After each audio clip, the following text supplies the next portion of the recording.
us to awaken in him. How will he find us when he comes? Awake and ready. And when he asks us to dedicate our lives ever more perfectly to him, how will he find us? Awake and ready. Let's pray together. Heavenly Father, Heavenly Father, Divine Mother, Divine Mother, dearest friend, Dearest friend, beloved God, beloved God, great masters of Kriya Yoga, great masters of Kriya Yoga, Jesus Christ, Jesus Christ, Babaji Krishna, Babaji Krishna, Lahiri Mahashaya, Lahiri Mahashaya, Swami Shri Yukteswar, Swami Shri Keshava, beloved Guru, beloved Guru, Paramahansa Yogananda, Paramahansa Yogananda, saints of all religions, saints of all religions, we bow before you all, we bow before you all. O Divine Mother, O Divine Mother, bless us with receptivity, bless us with receptivity, with the desire to grow, with the desire to grow, the desire to love you. with the desire to love you. We are your children, We are your children, naughty or good. naughty or good. Come to us, Come to us, bring us home. bring us home. Om. Peace. Peace. Amen.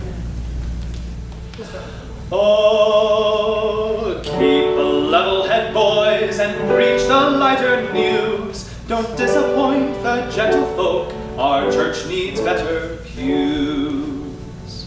Jim Brown was hired to clean the church, all week he kept it fair. That Sunday with his family, he came to worship there. That Sunday with his family, he came to worship there. Oh no, poor Jim, that may not be, for then there'd be a war. Our congregation are all white, and you know what you are. Our congregation are all white, and you know what you are. Back home, Jim Brown knelt by his bed and wept till eyes grew dim. That night his room became a shrine, for Jesus came to him. That night his room became a shrine, for Jesus came to him. He said, "My child, don't feel so sad. For 20 years I too have tried to enter that very church with no more luck than you. Have tried to enter that very church with no more luck than you. But keep a level head, boys, and preach the lighter news. Don't disappoint the gentlefolk, our church needs better pews."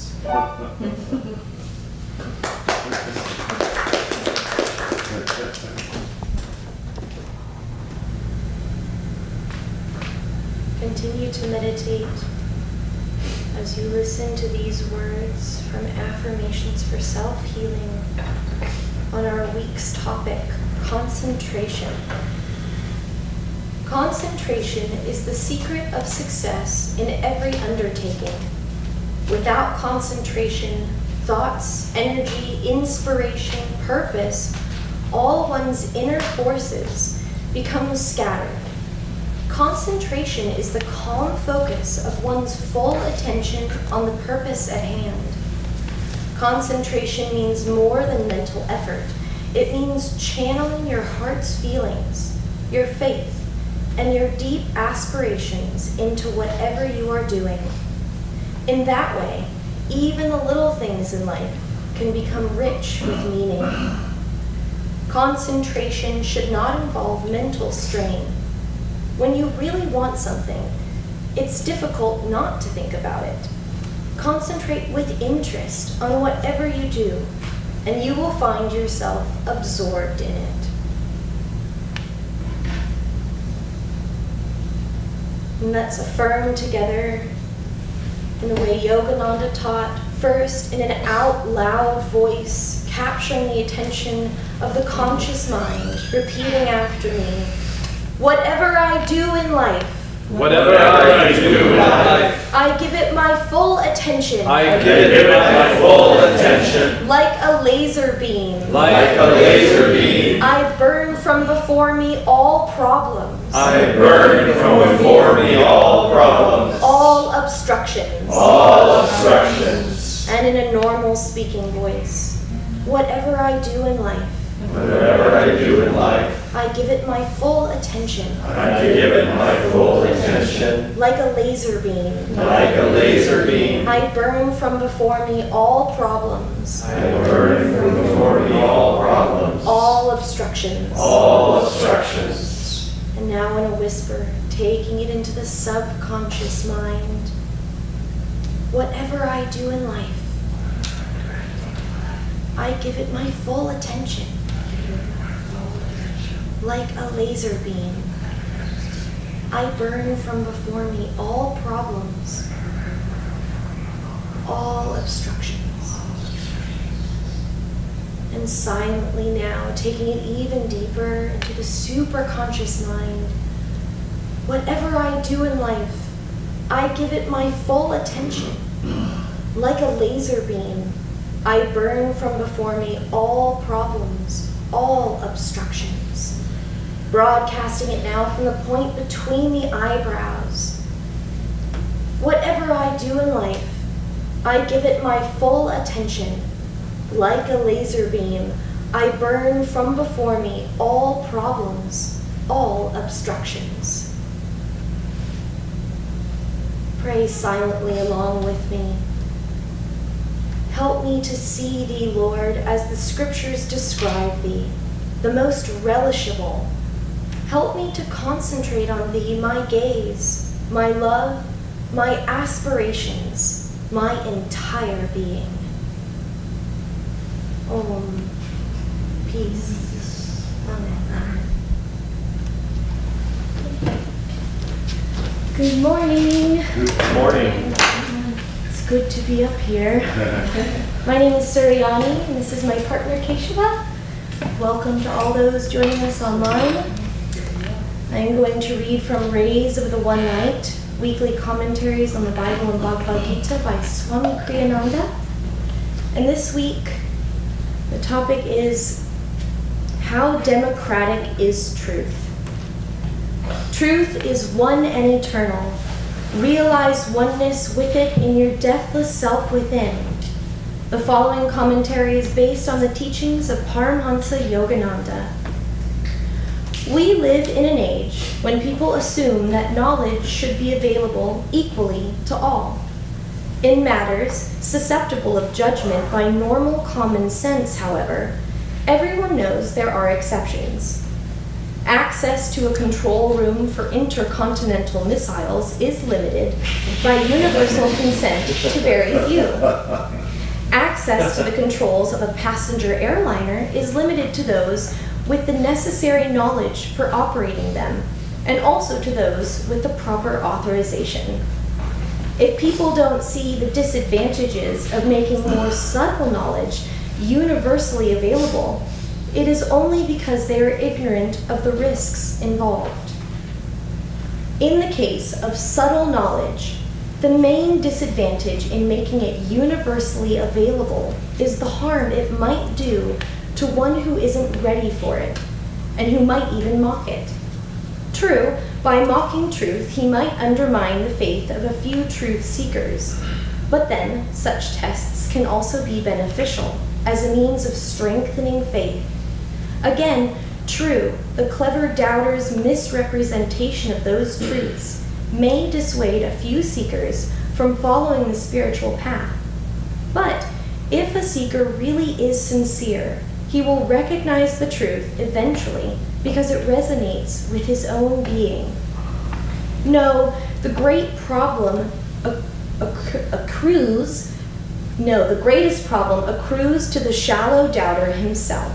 To give him an opportunity to affirm his ignorance might only estrange him even more from the truth, delaying the time when he will turn, as all people must eventually, to the light. Thus, the scriptures advise not secrecy, but discretion in sharing of truth. Jesus Christ and says in the Gospel of St. Matthew, chapter 7, "Give not that which is holy unto dogs, neither cast ye your pearls before swine, lest they trample them under their feet and turn again and rend you." And Sri Krishna says in the 18th chapter of the Bhagavad Gita, "Never speak of these truths to one who is without self-control or devotion, who renders no service, who does not care to hear, or who speaks ill of me." Thus, through Holy Scripture, God has spoken to mankind.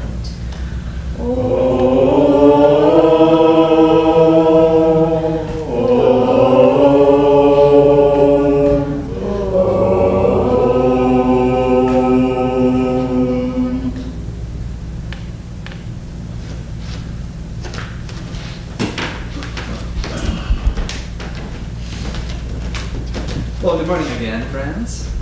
For those who don't know me, my name is Keshava, and if that gives you trouble, just ask me.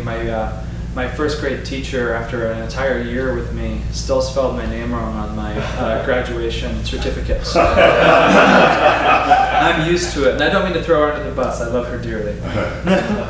But I'd like to begin with a reading from Whispers from Eternity, which is a prayer scripture of Yogananda's. And for those of you who don't know, this is really an incredible book. As Yogananda is quoted on the back, he says, "There are 3 Bibles from which I draw my inspirations. The Christian Bible, the Hindu Bhagavad Gita, and my Whispers from Eternity, which were given to me by God."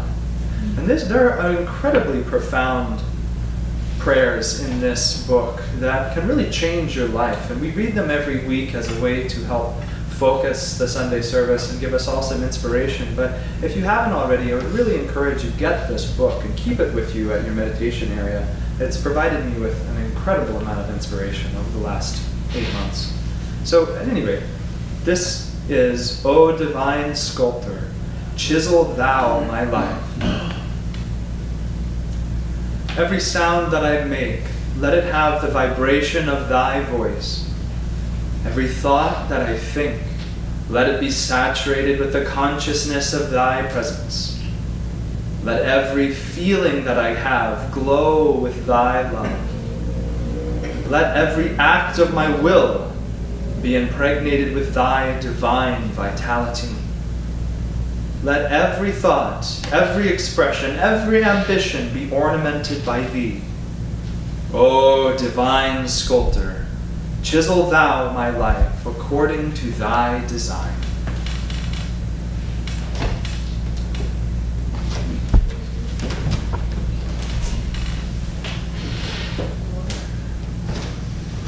So this week's topic is, as Suryani read, how democratic is truth?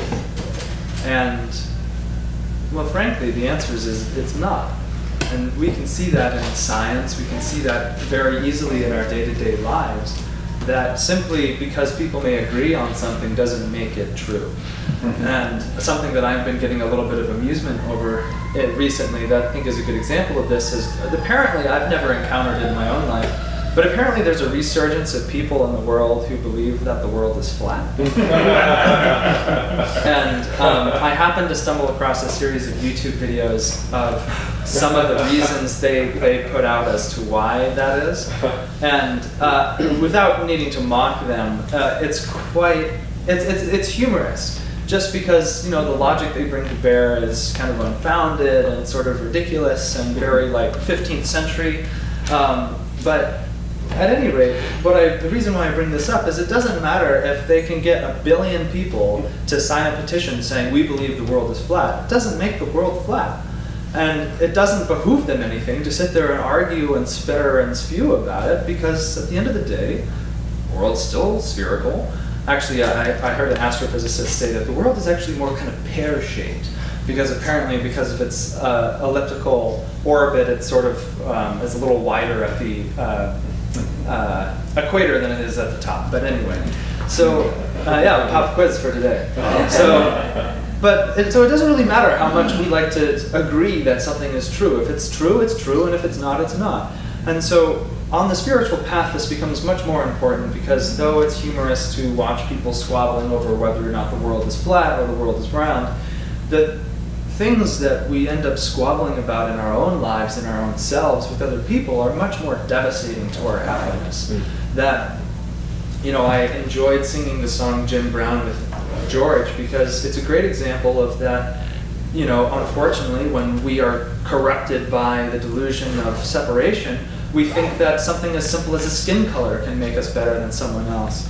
But that's not true. And so it doesn't matter if half an entire nation believes it, it's still not true. And by clinging to that untruth, we only close ourselves off to the divine flow of grace and energy. And so the only thing that's really left to us then is to ask, well, what is truth? What is real? And how can we perceive that? Because we have to have a little bit of humility in the matters of our lives and admit that we don't know everything. It's just, and even in the matters of science, I think it's important to reflect upon how great we think we are in this 21st century. But in 500 years, the scientists of then are probably going to think we're morons. And so in that context, we have to sort of put everything we know on a little shelf and say to God, listen, I kind of admit that I don't know anything. Will you show me what is truth? Because if truth is not democratic, truth simply is, then it doesn't matter how much we talk about it, it doesn't matter how many people agree upon it. The only thing that matters is if we're able to perceive it. And this goes for many things. One of my favorite Sri Keshava quotes, who, if you don't know, is Yogananda's guru, who is the second on your right here. And he was once explaining some of the subtler laws of cosmic magnetism, of planetary influences on human karma. And Yogananda said, I don't believe in that. And Sri Keshava said, it doesn't matter if you believe in it or not, it's still going to work. He said the universe would be a fairly chaotic place if laws depended upon humans' belief for them to operate. And so that's the reality of the mess that we're in, which is that the universe is operating under a certain set of laws, under truth. And the further we get away from that truth, the more pain we're going to feel. And the more in tune with that truth we can become, the more joy we're going to feel. And it's really that simple. And I was listening to Suryani read the chapter, the Rays from the One Light, just now, and it's kind of brilliant because we read the same two sentences every single week. This is a reading from Rays of the One Light as taught by Paramahansa Yogananda, and then he says, truth is one and eternal. Realize your oneness with it in your deathless self within. And it's at the beginning of every single chapter that we read, isn't it? But that's really the essence of, well, everything. But especially of this topic, that if truth is not democratic, it just is. All we have to do is realize ourselves as being a part of that, and we'll simply know what truth is. We'll simply know what reality is. And so, what can we do to enable ourselves to perceive that truth? Because yoga, what Yogananda brought, what this line of Kriya Masters brought, is nothing if not pragmatic. And so, it's not enough to simply say, okay, I don't understand and I'm going to be okay with not understanding. We have to strive in our ability to understand wisdom, and we have to strive in our growth. And so what's really beautiful is in the two readings from the Bible and from the Bhagavad Gita, Christ and Krishna tell us how we can strive to become more fit channels to receive the grace and the wisdom of God. And so I'm going to start with what Krishna said, because I think his is a little more straightforward. And so if we remember, Krishna in this reading says, O Arjuna, do not speak of these truths to those who are without self-control and devotion, to those who do not want to hear, to those who render no service, and to those... Oh, I'm forgetting the last one all of a sudden, that's all right. But what's really inspiring about the Bhagavad Gita is it always holds up sort of the positive emphasis on things. And so rather than saying, don't tell these things to those people who are rank and worldly, it's saying to those who do not have self-control. So the emphasis is still on self-control. But if we just take a peek at those little things, we can see the qualities that Krishna is saying we need to develop to be able to perceive truth.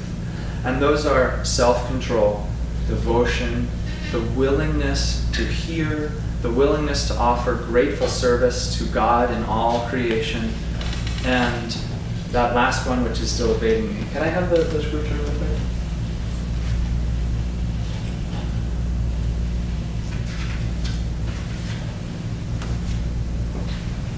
and to those who speak ill of me. So those are pretty simple and straightforward things, and things that I think we can really take into our life.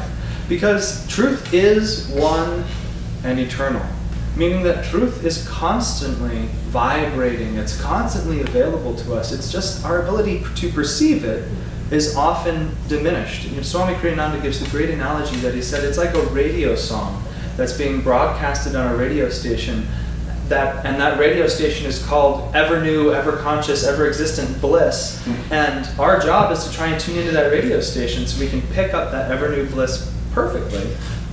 But the whole path of yoga is trying to turn our radio dial, to pick it up purely.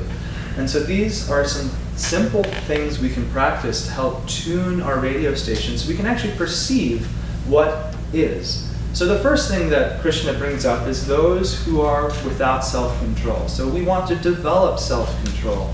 And the reason is, self-control gives us the ability to perceive subtle realities. That until someone can learn how to sit still, they'll never learn how to meditate, because if they're constantly restless and fidgeting, they'll never get beyond their own physical body. We have to learn self-control to be able to perceive things subtly. I am a musician. I've been playing the cello for my whole life, nearly. And so I relate a lot of things to music. But for a young aspiring cellist, the first thing you have to do is learn how to just sit. Learn how to hold the instrument. Learn how to control your body so you can play subtly. Because as long as the fingers just sort of smack against the neck of the cello and the arm just saws against the strings, it sounds like a disaster. And our lives sound like disasters when we just smack, with no sense of self-control at the things that we're trying to achieve. So the first is self-control. And how do we develop self-control? Well, a number of things are very beneficial, but one of them that I would like to remind us of is, of course, Yogananda's energization exercises. These exercises teach control of the body in a very dynamic way, because they teach you to control that which causes the body to move, that which causes the energy to have life and vitality even. And so once you can learn to identify yourself as that flow of cosmic energy, then it's no problem to learn how to sit still, or to have energy, or to have dynamism when you need it, or even to be able to relax when you need it.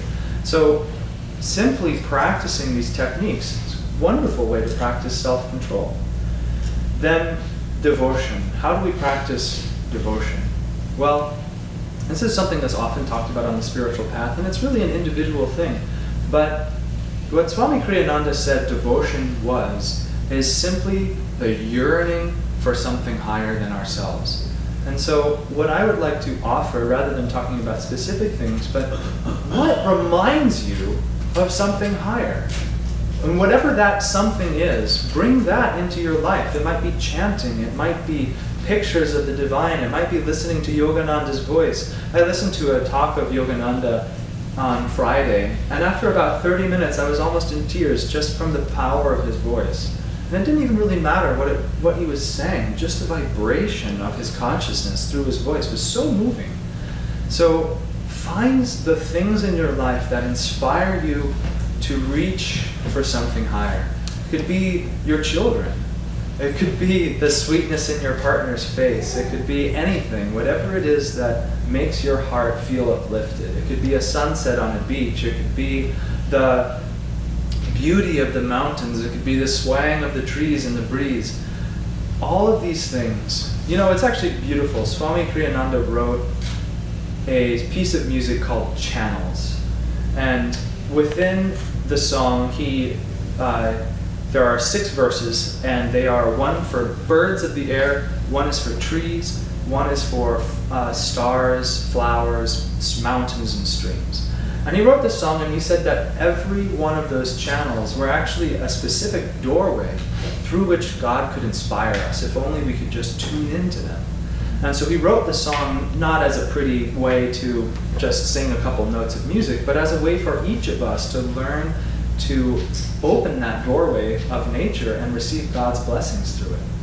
And so we can do that in our lives. We can do that in everything. You know, it's not limited to those 6 doorways alone. There are infinite channels through which we can feel God's grace, through which we can feel God's love. It's just our ability to open them and feel God's presence there. And the last thing I wanted to close with was Swami Kriyananda in another reading talks about the necessity of self-offering, of service, selfless service on the path. Because by so doing, we invite the selfless service and the selfless self-offering of God to come to us. And what I thought was so beautiful is, in that reading, Swami Kriyananda said that essentially what grace is, God's grace, is just a self-offering from the infinite beloved to us. And so the way to attract that grace is by first offering ourselves. Because whatever you want to gain in life, give that first, and you'll be sure to gain it. So if we want God's grace, if we want to know truth, let's first give of ourselves. Let's give grace. Let's give truth. And then surely that magnetism will develop, and one day we'll find ourselves in awe before the infinite beloved.